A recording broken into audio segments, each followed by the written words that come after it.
So I get to set the stage here and talk a bit about what Glisa is to give you the bigger framing, because we're going to focus on one important part of Glisa. Glisa is one of a dozen regional integrated science and assessment centers that NOAA funds. We're the one that's in this region, obviously. We're also a little odd because we're the one that actually has some kind of a geographic scope that is not bounded by state boundaries, as you can see. We're focusing on this region in the Great Lakes. We're in the third year of ending the third year of our initial 5-year program. And Glisa, like all the other RESAs, sits in this middle ground between research and service, where we're serving as a boundary organization ourselves, trying to have the information flow back and forth between researchers, between climate science, and between those that are trying to use that information.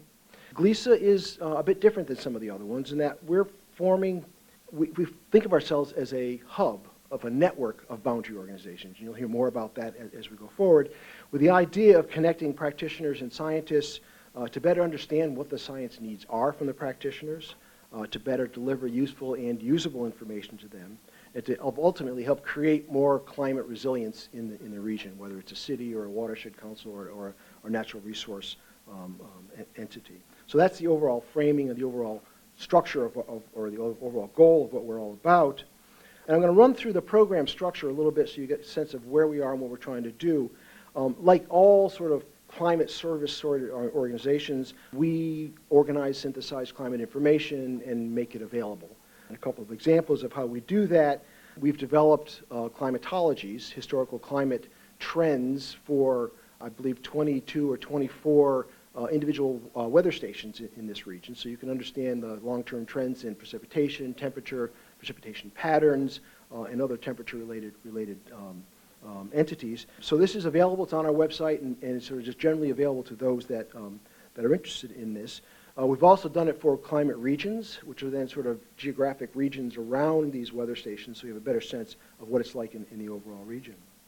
GlisaClimate.org, which is really a navigation tool to help you understand what kind of climate information you might need if you have certain kinds of questions and where you might go about getting that.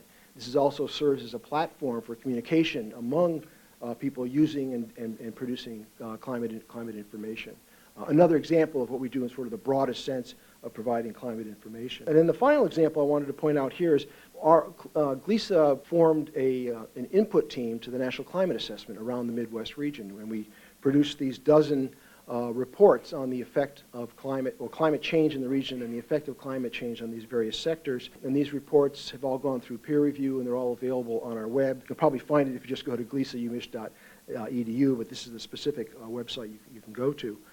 In addition to that, we've co-led the actual National Climate Assessment Midwest chapter in that assessment that will be coming out fairly soon. So again, another example of providing general information and making it available broadly.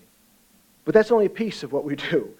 We really believe that the essence of Glisa is the idea of social learning through action. We really want to be able to learn how better to do what we do over time. And so we formed these boundary organizations through a competition where folks propose to us how they will act as a boundary organization. These are organizations that are much closer to stakeholders than we could ever be. Sitting here in Ann Arbor, it's very hard to connect with people in the northwestern part of Ohio or the eastern part of Minnesota. And so we encourage and we support organizations that are close to their stakeholders. And then we provide technical support and technical information to them, working with them, and through them learn better the needs of those stakeholders.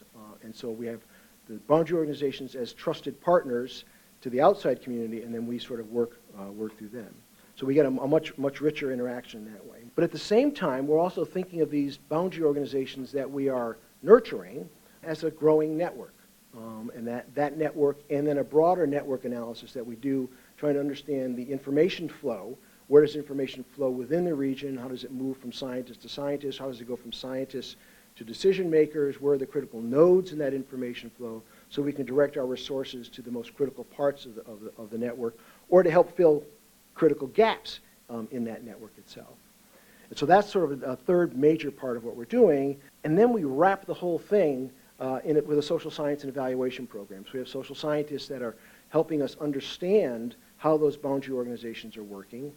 What is the exchange of information, and how does it work between climate information, climate science, and decision makers? What is common among those boundary organizations? What can they learn from each other? What can we learn from the overall enterprise so we can actually make the next round of boundary organizations stronger than the first round? So we have this whole social science program around it. So that is sort of the basic framing of what we're doing, but in this symposium we're focusing very much on that central piece, the idea of the boundary organization, how they operate, and how we're actually studying them to move forward. So the agenda of the symposium is, first I'm going to introduce Adam Paris, who is our boss, essentially. He runs the program that funds us. And then Tom Dietz is going to give you a better framing of this idea of boundary organizations and social learning and how we're doing this. Then David Bidwell, who's the project manager for Glisa, is going to moderate a series of presentations from our funded boundary organizations so you get a sense of what they're doing and how that is working. And then we have a panel discussion at the end where our participants in Glisa, Maria Lemos, Christine Kirchhoff, and Ken Frank, are going to talk about different dimensions of this overall structure of boundary change, actionable knowledge, and the knowledge and networks and how that sort of works out overall. Before I introduce Adam, I want to point out that today is actually one of a whole series of things happening on the University of Michigan campus. This is Climate Adaptation Week here at Michigan, so there's a symposium today. Tomorrow there's a lecture on adaptation tools related to climate. On Wednesday there are two events. One is a town hall about climate change and climate change adaptation on our own campus. We are sponsoring or supporting the National Wildlife Federation's Michigan Natural Resource Management Community and Climate Change symposium here on Wednesday. And then there's a tour of our arboretum, looking at how that arboretum is adapting to climate change in the region. And then the city of Ann Arbor is organizing an infrastructure bus tour on the adaptation programs and adaptation activities within the city. So take advantage of those. Those are also on our website, and you can find that pretty easily there. So I get a chance now to introduce Adam. Adam Paris is the manager of NOAA's Regional Integrated Science and Assessment Program. He's our funding source and our leader. For the past 10 years, Adam has worked extensively at this bridge boundary of science in coastal management before he joined NOAA. It was a great choice for running RISA given that experience. Prior to coming to NOAA, he worked for the San Francisco Bay Conservation and Development Commission, BCDC. For those of you who are from California, probably know that. He helped develop policies to address the impacts of sea level rise there. He's got degrees from geology and English, bridging science and the humanities, from Bucknell and the University of Vermont. So even though his focus is really on helping to make 12 RISAs successful, he hasn't left his roots. He was the lead author on a report called Global Mean Sea Level Rise Scenarios, which is input to the U.S. National Climate Assessment. And he provided leadership on the development of something called the Sea Level Rise Tool for Hurricane Sandy recovery.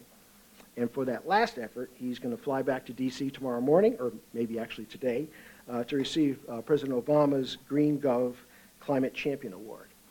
So join me in welcoming and congratulating Adam as he comes to the podium.